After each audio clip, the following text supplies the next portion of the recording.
Bem-vindos a mais uma entrevista, agora com a poeta Natasha Félix. Então, Natasha, me conta primeiro como você começou a escrever, sua relação com a escrita, vida, a relação assim, com pontos rápidos assim, sobre sua vida, algo do tipo assim. Tá.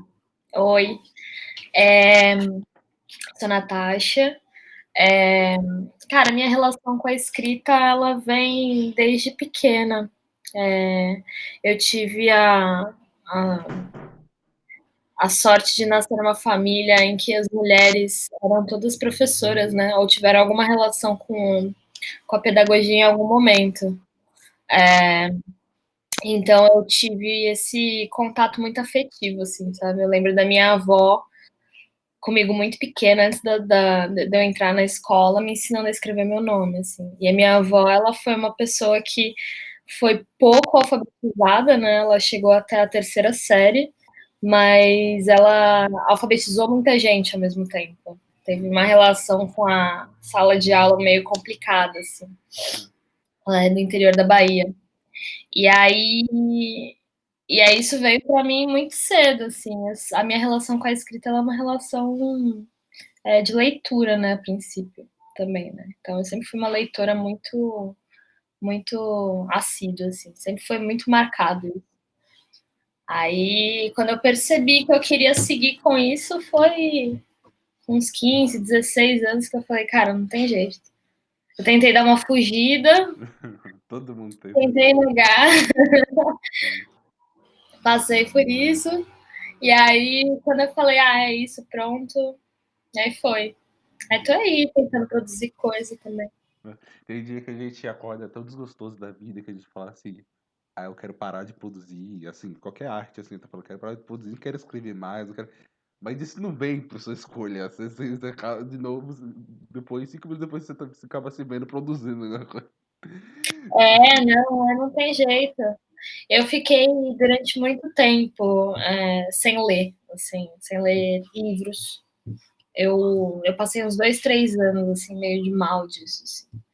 E aí coincidiu com a pré-adolescência, né? Aquele período que você acha que você é dono do mundo, você acha que você sabe tudo. Ah, eu tive esse momento também.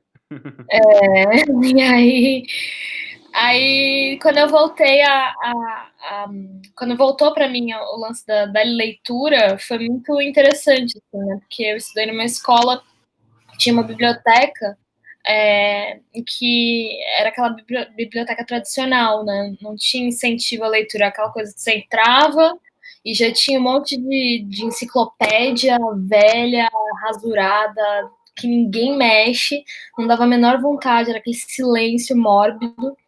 E aí, na minha virada do nono ano pro colegial, trocou a bibliotecária e uma moça chamada Viviane virou a Viviane Almeida.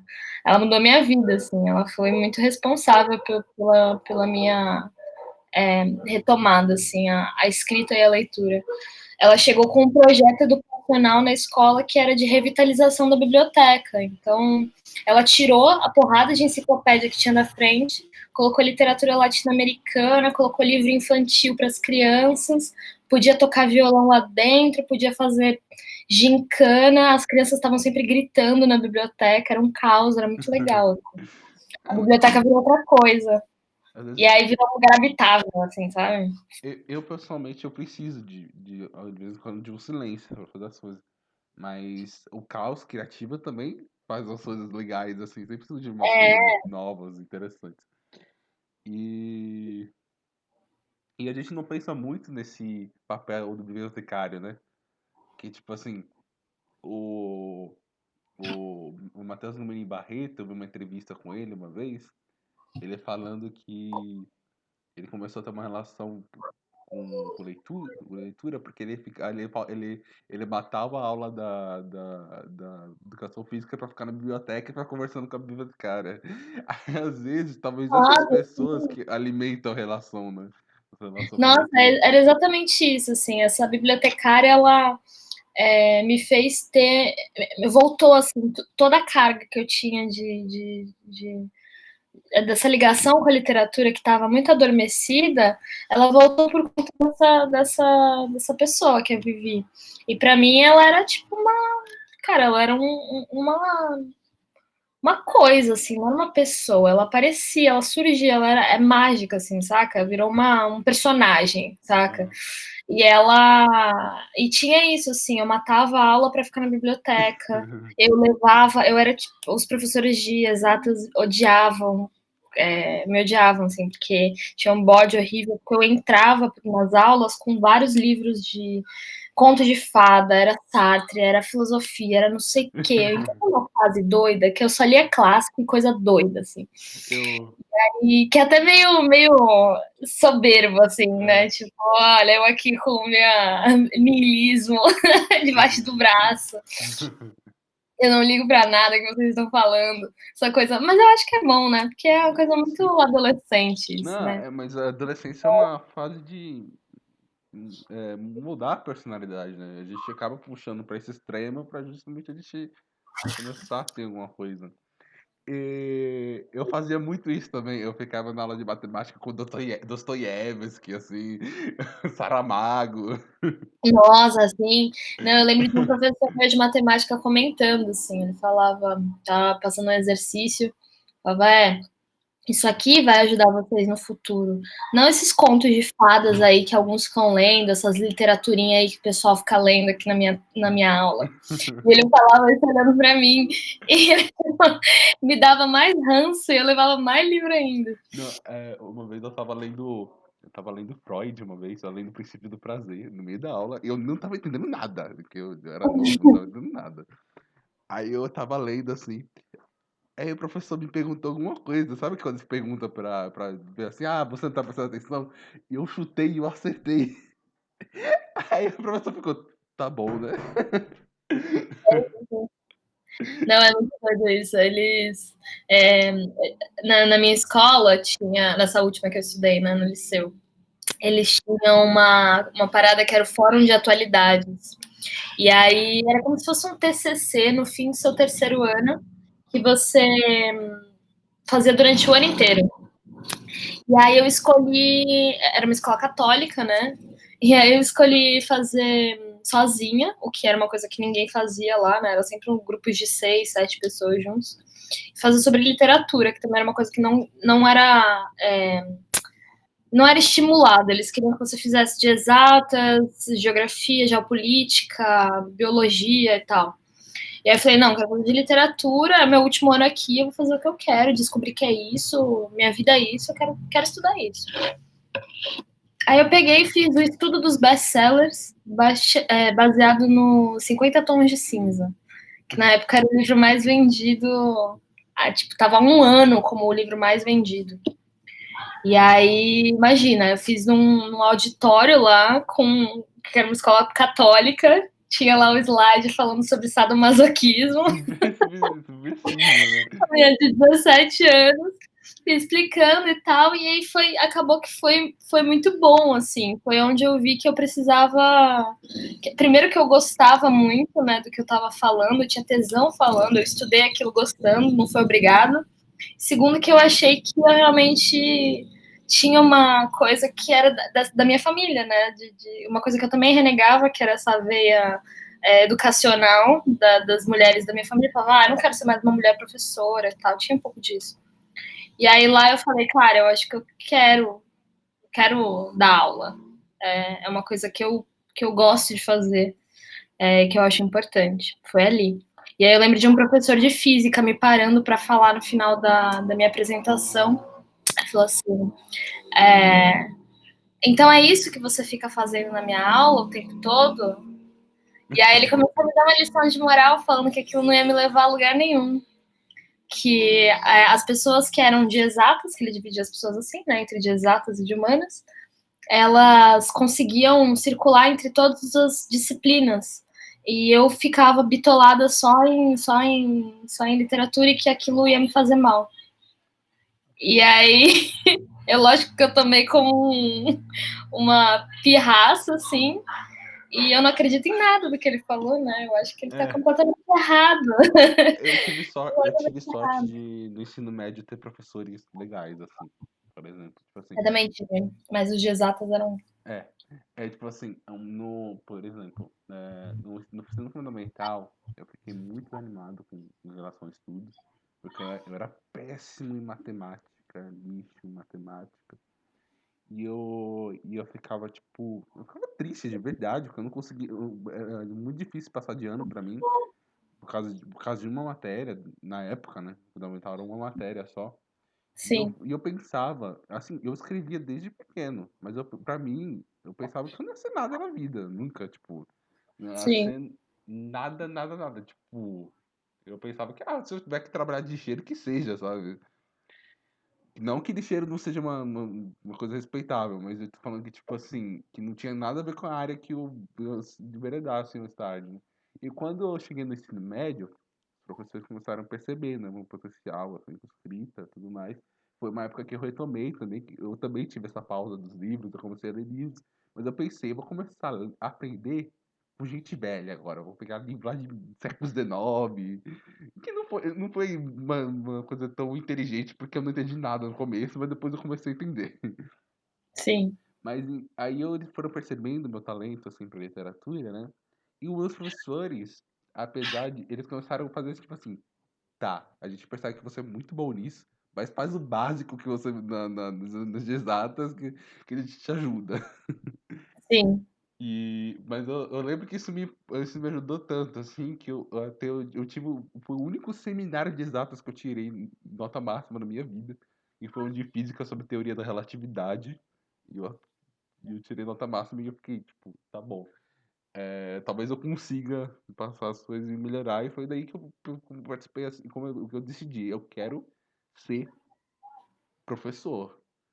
sim. Agora, Agora, do que história, literatura ou filosofia que eu ficava na dúvida. Eu escolhi literatura por enquanto, mas quem sabe história e filosofia no futuro. Mas, eu, Sim. mas eu tô falando isso pra ressaltar a importância, né, dos docentes, assim, tipo, Nossa, assim, eles mudam muito, né, a nossa relação com as coisas, assim. Eu tive uma professora de literatura no ensino médio também, que ela foi muito responsável pela minha volta também à escrita. Que era ainda aquela coisa da literatura sendo ensinada focada no vestibular, né? Ela é uma pessoa que ama Camões, assim. Hoje em dia eu tenho muita preguiça, mas naquela época ela ensinava de um jeito tão apaixonado, ela era tão dedicada àquilo, ela estudava tanto, essa minha professora, e ela me passava isso de um jeito que eu falava, cara, queria ser igual a ela, assim, sabe? Que é uma pessoa que eu me espelho. E esse espelhamento foi bem importante, assim, tanto que logo na sequência eu fui estudar para o vestibular, e enquanto eu estudava eu dava aula no cursinho da Unesp. Aí eu fiquei 3 anos dando aula lá, né? E eu sinto muita falta. O cursinho da Unesp foi uma puta mítica bacana. Eu fiz alguns. Eu fiz um tempo cursinho da Unesp, estudei lá um tempo. A minha irmã dá aula lá, né? Aí a Ah, que gente. Aí a gente. É sempre muito bacana, assim, tipo, porque eles elaboravam coisas que a gente fazia, eu acho muito bacana. Assim. E eu acho, ser um popular ainda por cima. sim. Ah, e esse negócio de fazer a turma alternativa, né, que eles chamam, não lembro mais, era a turma alternativa, que era um pouco mais aberto, as disciplinas eram mais abertas, era focado no vestibular, só que você tinha uma abertura para falar de outros temas. Então, por exemplo, na aula de literatura que eu dava, eu pegava 10, 20 minutos finais da minha aula para falar sobre literatura contemporânea ou fazer um apanhado temático, sei lá, teve uma aula, eu dei aula há 3 anos lá, né? Teve uma aula que caiu no Dia dos Namorados, e aí eu fiz um especial sobre casais da história da literatura. E aí a gente viajava, tal, era bem legal. Mas tem alguns casais de história de literatura que são meio problemáticos, né? Ah, não, total. Acho que quase todos. Eu sempre falo, artista ele é problemático de alguma forma, mas, tipo, a maioria. Tem alguns que são saudáveis, mas a maioria são meio problemáticos. Ah, principalmente as relações. É isso. Quando tem um casal que é que é um homem e uma mulher, ali o homem provavelmente vai ter alguma crise de ego ali no meio Uhum, e a mulher é silenciada, né, na uhum, história. uhum. Tem alguns muitos casos na literatura que isso acontece. Às vezes eu tento dar uma baixada numa bola, às vezes também, que às vezes eu me pego pensando em coisas babacas, assim, tipo, assim, não exatamente em relação à mulher, mas, tipo, pessoas do meu dia a dia, assim, tipo, eu penso, nossa, eu tenho um livro publicado, sou muito melhor do que eles, mas não é bem assim que funciona. Aí eu fico tentando baixar minha bola, assim, como esse idiota, velho.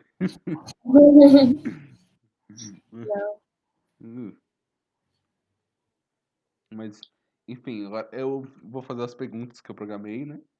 E eu vou levantar algumas questões de etnicidade, porque nós dois somos minorias, né? Nós dois somos negros, afrodescendentes. E eu vou começar a pergunta, né? Você vai fazer Fala-se. uma de cada, é isso? Quê? É uma de cada, né? Eu não vou fazer todas de uma vez. Fala-se da necessidade de uma literatura negra. Eu acredito que a rotulação talvez não seja vantajosa por nos organizar mais e podemos sermos mais vistos. Porém, acredito que a desvantagem é não ver que a literatura protagonizada por minorias sejam vistas como universais, como se fôssemos simplesmente o outro. Mas se cada experiência relatada é humana, por que não é universal? E meu celular apagou.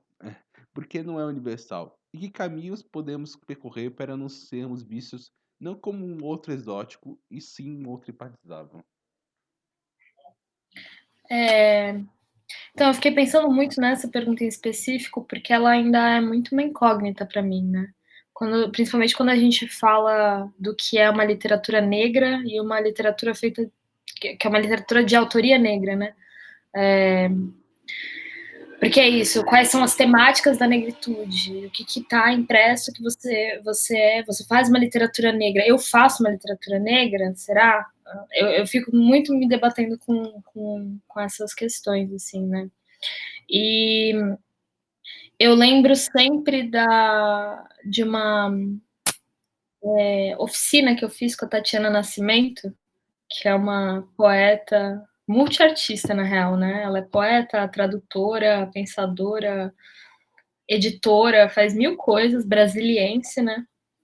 E ela estava falando especificamente desses lugares de confinamento de algumas temáticas, né, que a gente coloca.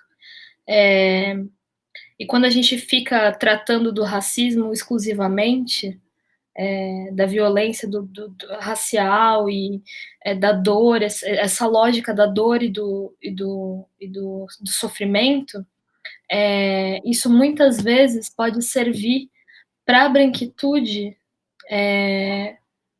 como algo que meio que fortalece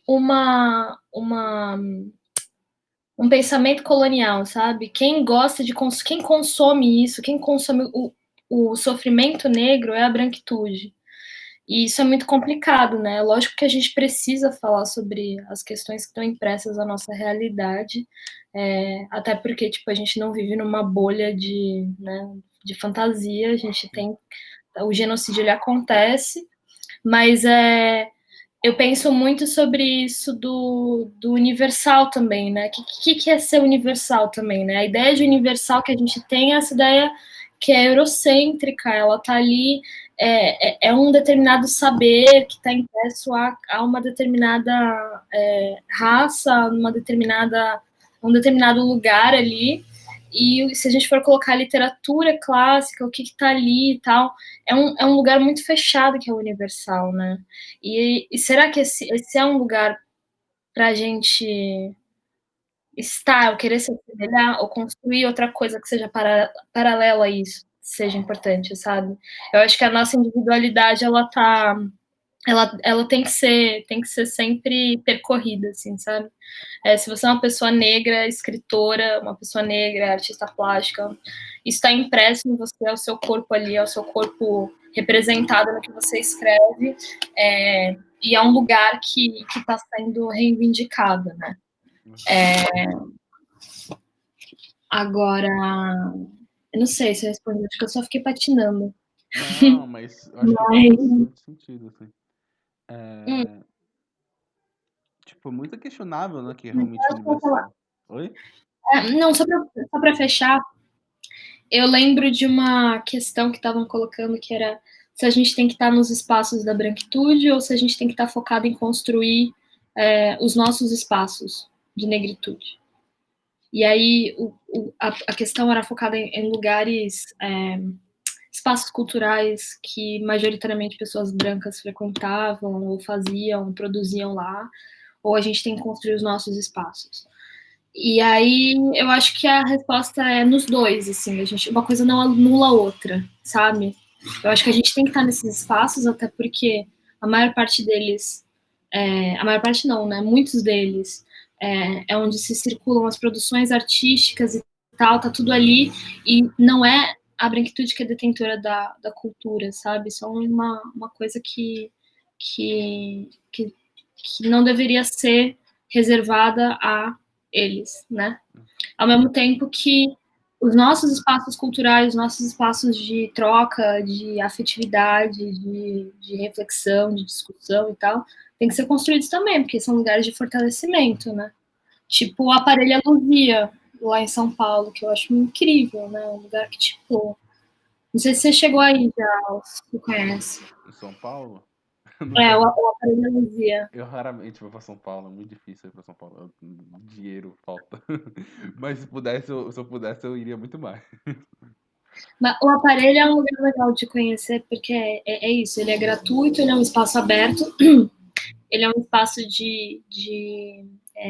ele é um quilombo urbano, né? Ah, não. Então, e aí rolam debates, festas, apresentações, é, muita coisa, assim, lançamento de livro, lançamento de disco, é tudo lá, é um espaço da negritude, muitos imigrantes vão para lá, então é bem importante, assim, que ele exista. Mas eu acho que é isso, assim, eu acho que a gente tem que reivindicar a nossa individualidade também, mas pensar como coletivo. Eu acho que as duas coisas estão imbricadas, assim, né? Eu acho que Ou pensar na individualidade primeiro envolve o coletivo, né? Porque se você sabe quem você é, você consegue aproximar mais pessoas e criar uma relação com o outro, né? Se você não sabe quem você é, você não consegue. sim, sim. Por outro lado, como se construiu a identidade brasileira foi a partir de um olhar protagonizado por homens brancos. Sentir o estereótipo na pele é foda. Mas quando você foge dele, você é embranquecido. Quando você se mantém sobre ele, é ladrão, vagabundo e etc. O que você acredita que seja melhor? Ações afirmativas ou fazer com que se entenda que a personalidade é algo completamente mutante? Vou mudar a palavra, que eu acho essa palavra melhor. Individual, mas que se parte do coletivo? Eu acho que era um pouco do que a gente estava falando antes, né? É, Eu acho que as duas coisas não, eu acho que é isso. Tipo, a gente tem essa, essa, tem uma força que é do sistema, né, do racismo sistêmico, que é te afastar da negritude o máximo possível.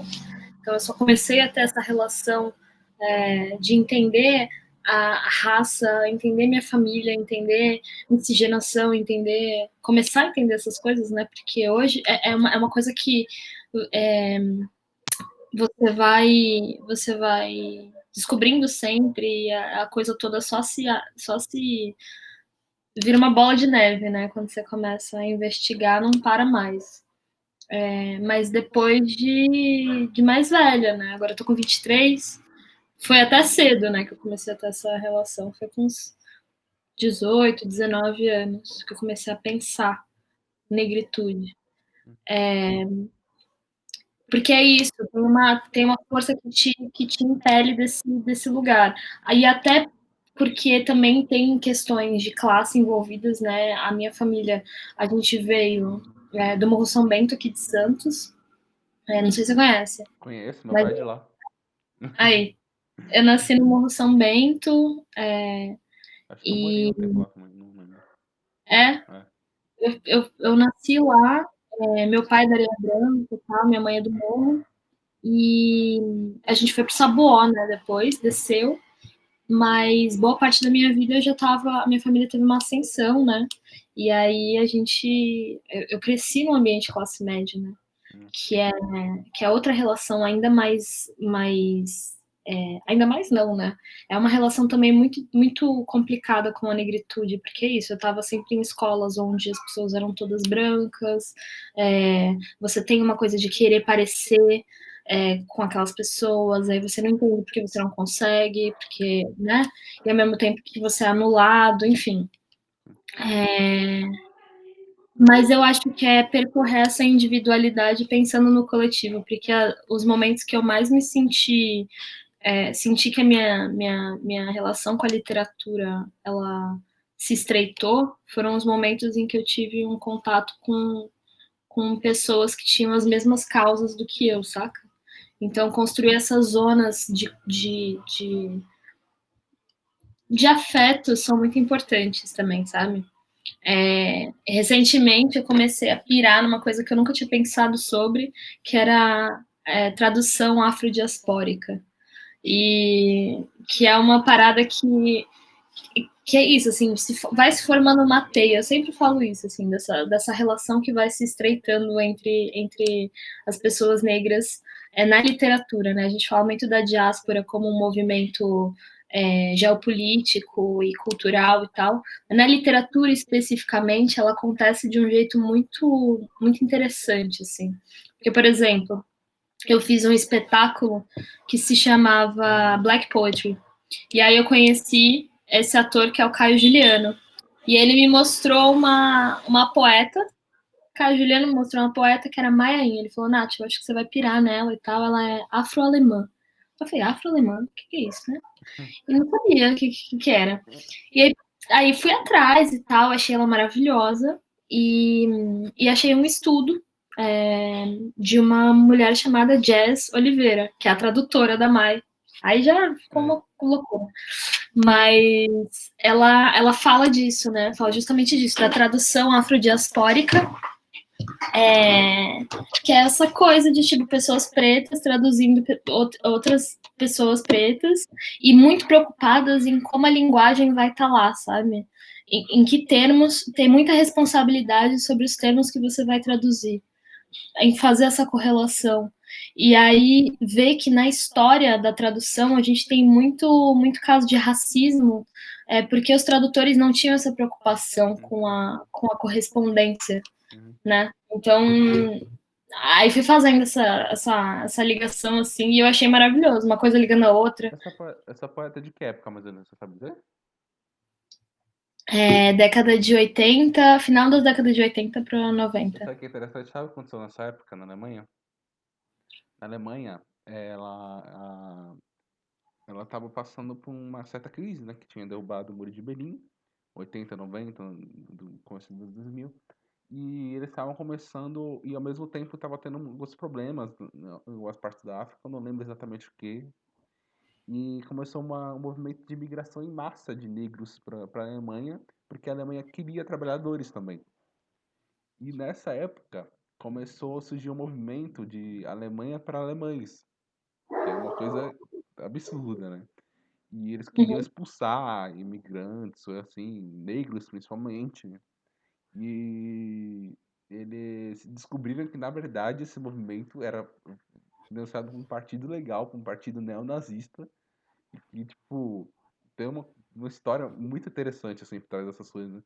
Porque você vê que a história, ela vive se repetindo, né? Eu acho isso interessante, assim, porque eles, negros que foram para trabalhar, que sofreram preconceito e neonazistas voltando. doideira. A Maiainha, ela era filha de imigrantes, né? E aí ela foi adotada depois por um casal de alemães. E foi esse conflito, um dos conflitos dela, né? De estar numa família branca, sendo uma mulher negra na Alemanha, e aí ela virou uma militante muito importante do movimento negro, poeta, ativista, professora e tal, e entrou para as estatísticas com suicídios. Ela morreu muito jovem. Ela morreu no ano que eu nasci. Nossa, em 1996.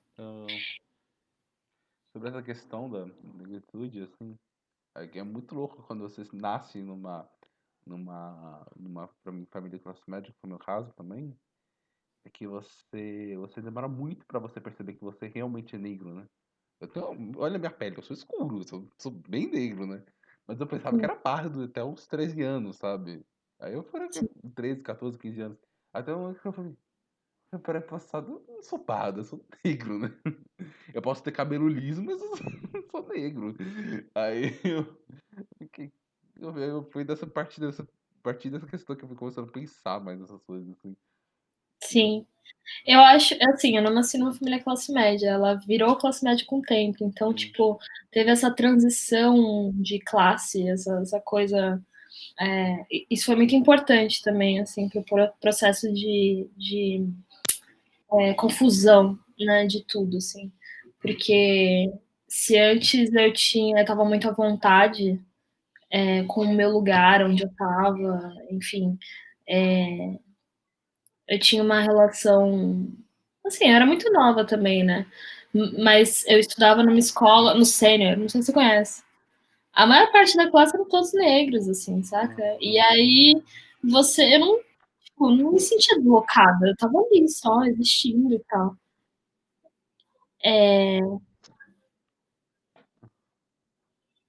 Ai. Nada, a minha irmã pediu pra olhar o gato só. Ah, tá. Mas aí, quando eu comecei a mudar para outras escolas, que a maior parte da turma era de pessoas brancas, aí começou a dar o choque, assim. E eu só fui entender isso mais tarde, depois de velha, assim. Que isso também está impresso, assim, sabe? Por mais que a minha relação com a escrita hoje, quando eu olho por que eu comecei a escrever mais, era porque eu me sentia muito sozinha, eu era uma criança muito solitária, porque eu era excluída, porque eu era perseguida durante a minha vida escolar, eu era muito zoada, assim, então a escrita virou meu lugar de conforto, de refúgio, assim, ela era isso para mim, era onde eu me sentia acolhida, e era esse sentimento.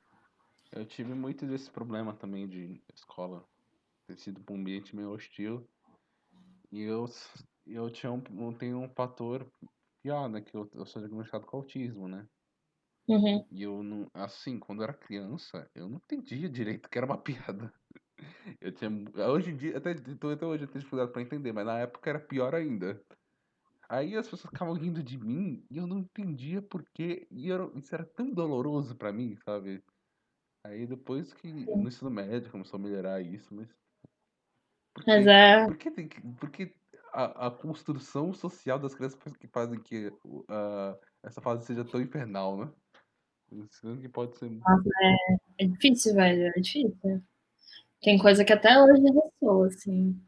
Aconteceu recentemente só mudando um pouco de assunto, mas depois que eu passei pela transição capilar, né? Eu alisava meu cabelo durante muito tempo e tal, aquela história. E aí, quando eu voltei com o meu cabelo, eu já tava muito mais tranquila, assim. A minha autoestima, assim, ouvia gente falando na rua do meu cabelo, eu tava cagando, assim. Ou eu respondia ou eu ficava quieta, dava risada e pronto, assim, sabe? Em outro momento da minha vida eu ia ficar muito magoada, eu ia ficar muito mal, assim. Mas eu já estava muito. Minha autoestima estava muito reconstruída. E aí aconteceu de uma página, essas páginas de direita, assim, essa galera É. escrota, pegarem foto minha antes de eu ter o meu cabelo de volta, né? Fotos antigas com ele alisado e tal, e uma mais recente. E a página tinha o intuito de zoar as pessoas, assim, né? De como elas pioraram com o tempo. E era uma enxurrada de comentário racista, assim, era uma enxurrada. Isso Eu cabia lembro processo pra página. Por dois que cabia. motivos. Por eles estarem fazendo chacota, né? E por usarem imagens ou imagens sem permissão, né?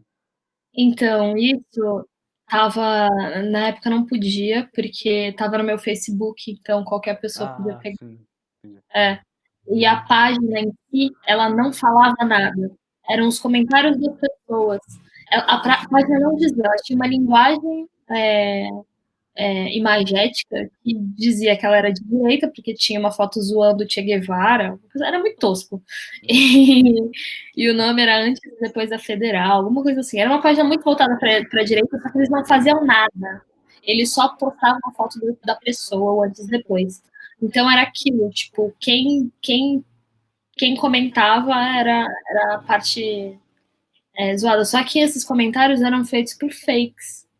As pessoas não faziam com o perfil original. Então era uma. Difícil, né? De... E para mim, na época, foi muito doloroso, assim. Faz Claro, uns 2 anos que sabe? isso aconteceu e ver aquele resgate da infância, assim, sabe? Essa coisa voltou muito forte, muito, muito forte. Assim, um sentimento que eu não mexia há muito tempo. Eu vou para a terceira pergunta. A afirmação do corpo é torná-lo tátil contra as invasões. É torná-lo perceptível como algo dotado de vontade livre. O homem brasileiro, com suas crenças de propriedade, acredita que o corpo da mulher é seu. Então, poderia que se afirmar que uma poesia corporal, não necessariamente erótica, mas não necessariamente erótica, tem papel oposto à da pornografia? Tá? Então, eu não sei, eu tenho dúvidas sobre essa questão do homem brasileiro, assim, muito, muito estereotipado. Eu não sei se é isso exatamente. Mas eu acho que a questão da pornografia e do erótico, né, porque o erótico sempre aparece na minha poesia, assim, vem muito forte isso. Eu tenho muito essa relação, desde que eu comecei a escrever poesia mesmo. E eu acho que é meio que uma reivindicação de um poder sobre o próprio corpo, que automaticamente você se contrapõe à pornografia, sim. Eu acredito muito nisso, assim. Erotismo e pornografia são coisas completamente opostas, né?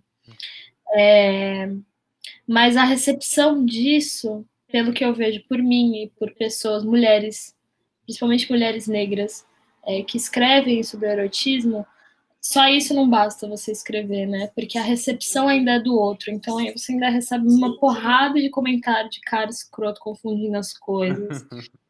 Que acha que você tá lá se colocando num cardápio porque você escreve.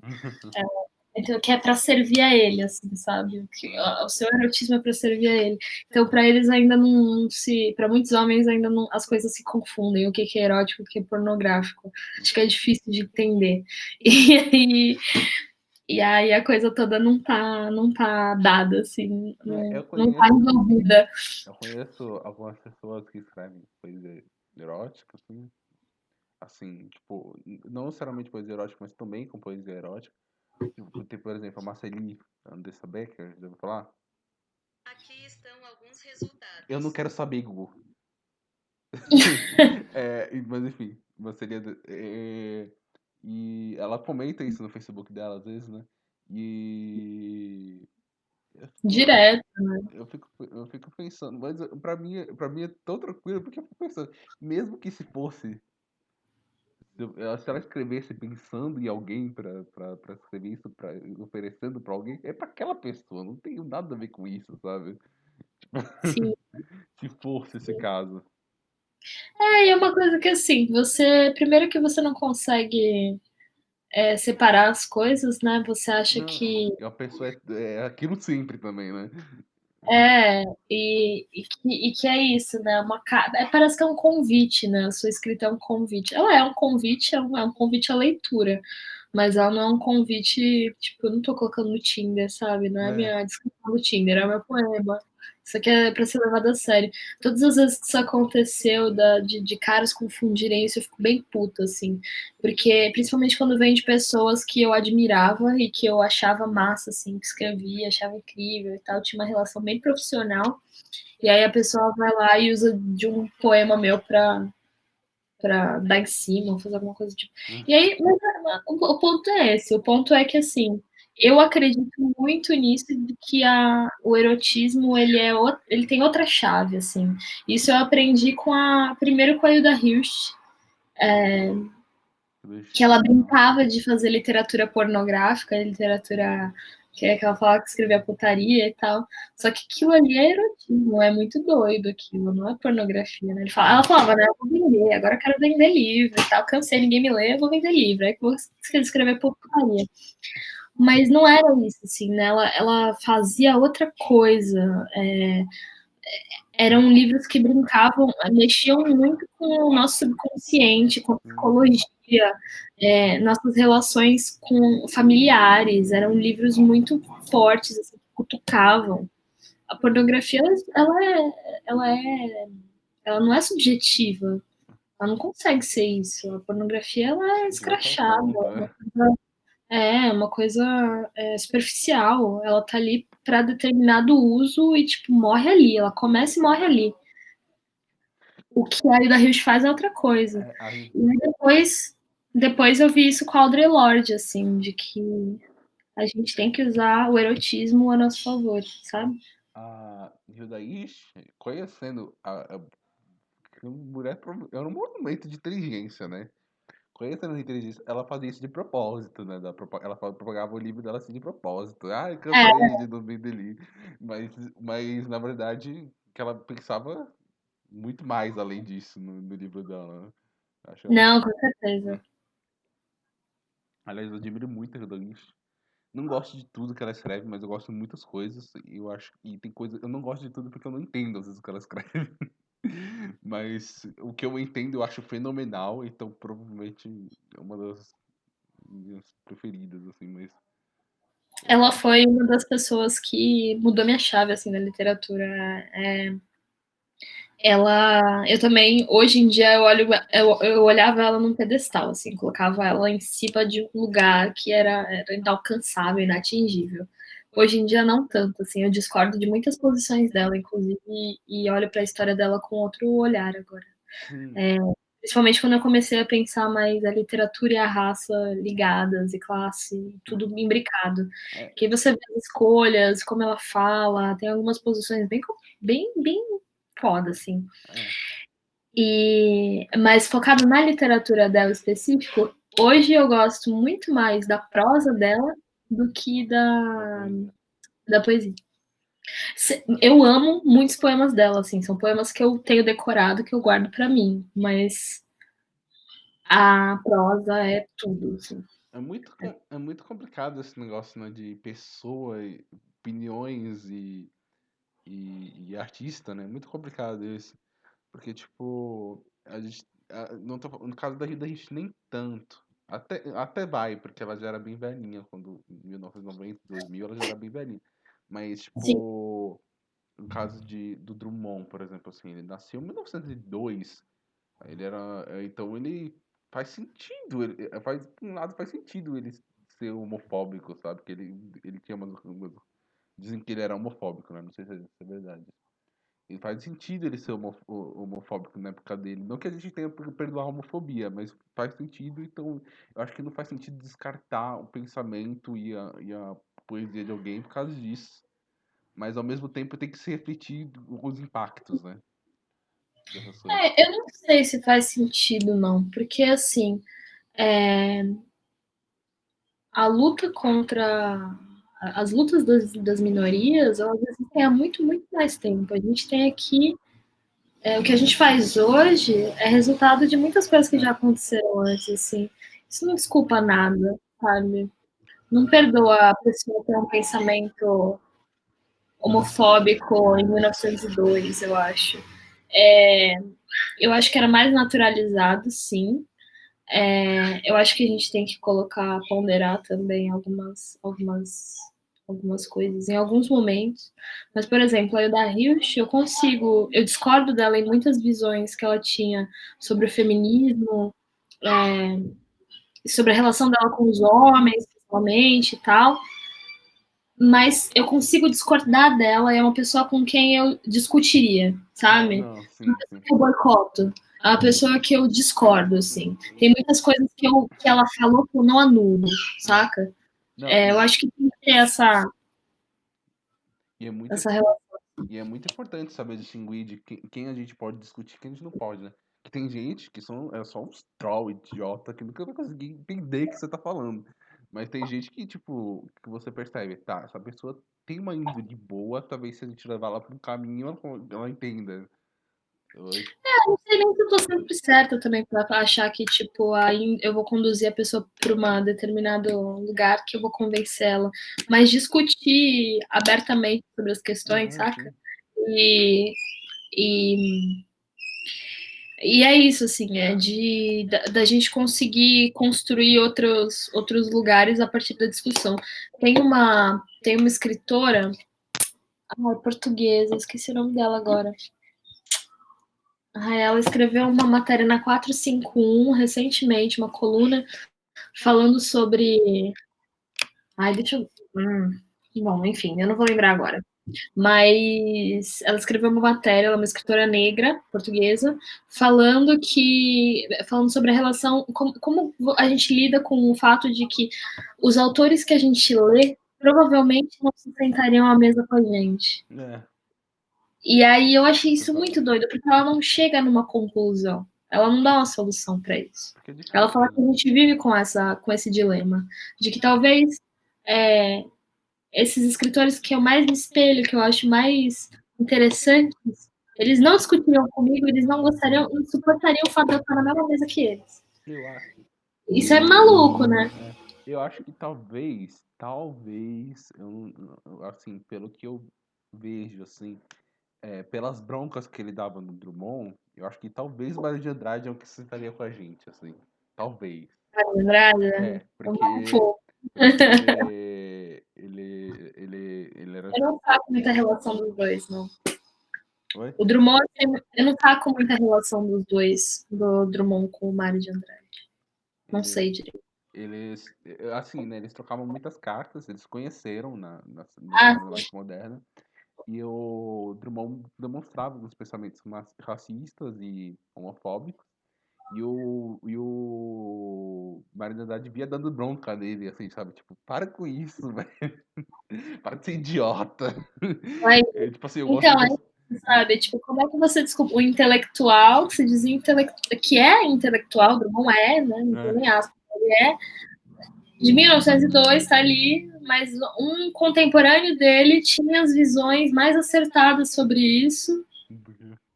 E como é que a gente faz essa relação, né? Tipo, como é que a gente passa pano? Não sei, acho que a gente tem que problematizar. Não dá para discutir com o Drummond hoje em dia, né? Não é, dá para cancelar ele. Mas, até porque ele já tá morto, né? é, mas É, essa coisa na publicidade, a gente tem. Eu trabalho em uma agência de publicidade, né? E a gente estava tendo essa discussão sobre o comercial do Primeiro Sutiã, que é um clássico, assim, da publicidade. E eu não conhecia, né? Aí sentei para assistir, eu achei ele completamente machista, assim, achei muito complicado esse comercial. E eu falei isso. E a gente entrou numa puta discussão, e eles falando, não, isso foi feito nos anos 90, era outra relação, não tinha isso. Mas, gente, a gente já tá na apesar de ser terceira onda bastante, feminista, cara. na quarta, sabe? Tipo, as coisas não começaram agora. As Nos anos, discussões não assim, começaram agora. pra mim, assim, na minha cabeça, né? Eu tô falando assim, até os anos 60 dá pra se desculpar, mas depois dos anos 60 não dá pra desculpar mais. Porque nos anos 60 foi quando veio a público todas essas discussões. Foi quando todo mundo começou a falar disso, né? Tipo, de feminismo, de movimentos negros, LGBTs, QIA e tudo mais. E, tipo, foi quando começou a virar. Começou a sair de deixar de virar tabu e começou a ser discutido nos lugares, né? Então eu sempre falo, depois dos anos 60 não tem mais desculpa para as pessoas serem do jeito que elas são. Uhum. Eu acho que as coisas já existem há muito tempo. Né? A gente tem que tomar cuidado. Sempre, assim. Tá sempre atento. Então, quarta pergunta. A literatura surge de intercalações de conforto e desconforto, Não digo que é o seu caso ou o meu. Sobre você eu não posso dizer. Mas quando o mundo é quase todo violência, qual cobrar produção e consumo de literatura pelas pessoas ainda mais marginalizadas? Eu acho que não é cobrança, não é cobrança, é acesso, é disponibilizar acesso. A gente não tem que cobrar nada, assim. É uma coisa de que a literatura ela deveria ser um direito de todos. Deveria ser para todos. Antônio Cândido defende Usar isso, né? como entendesse. Só que não é, né? A gente tem um país com uma taxa imensa de analfabetismo. A gente sabe como as coisas funcionam por aqui. Mas eu acho que a gente, quando a gente trabalha com literatura, eu vou focar em literatura, mas arte no geral, né? Tem que estar muito consciente dessa nossa desse nosso lugar que é de tentar democratizar o máximo possível o acesso, sabe? Então, quando eu penso nos livros, quando eu penso em leitura, eu não penso mais em um leitor passivo, que é um leitor ideal. Essa coisa do leitor que vai sentar e abrir o livro e na calma do quarto dele, ele vai abrir aqui, porque a vida das pessoas não é essa, né? As pessoas trabalham, começam a trabalhar com 15 anos, não tem, sabe? Tipo, a gente tem mil realidades no Brasil a todo momento, né? E é um caos isso. Mas existe um. E hoje, com a tecnologia, a gente tem uma outra relação com a leitura também. Que é muito mais dinâmica, ela é muito mais esquisita. A gente não entendeu ainda como fazer isso de abrir mil abas, fechar mil abas, começar um texto ali, terminar ali, manter o foco. Tem muita coisa impressa na nossa relação com a leitura. Mas eu acho que exatamente por isso, por essas coisas, a gente não pode ter essa ideia de leitor convencional. Eu acho que a gente tem que. A figura do leitor ela é outra coisa agora. Então, se você está assistindo o Islã na rua, você está lendo aquele poema que você está ouvindo. O seu corpo está lendo aquilo. Você está disponível para aquele texto. Se você está assistindo um vídeo poema, a mesma coisa. Se você está lendo um poema, a mesma coisa. São vários tipos de plataforma que você consome literatura, assim, sabe?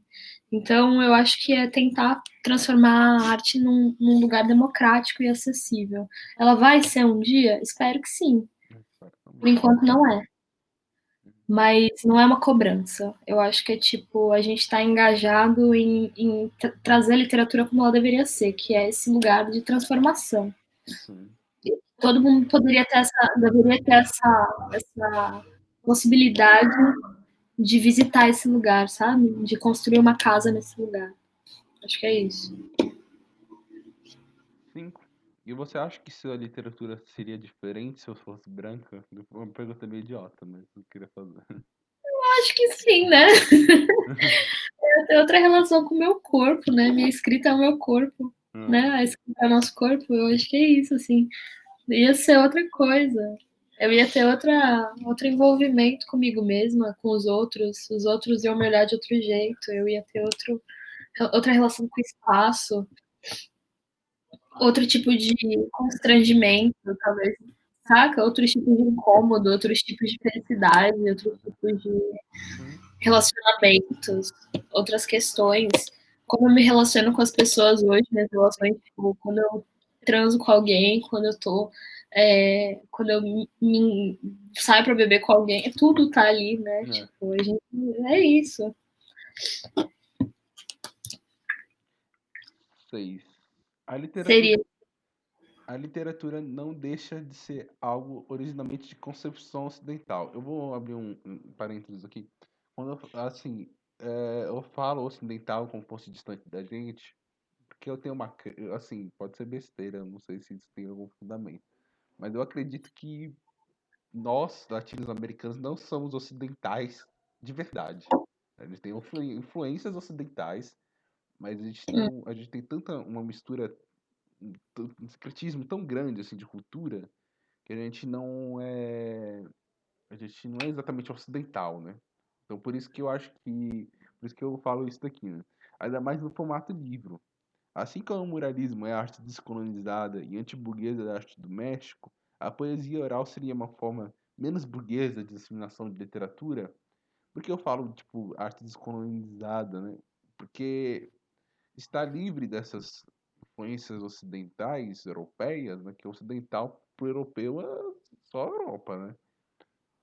E talvez Estados Unidos. É ficar livre dessas influências, né? Descolonizado.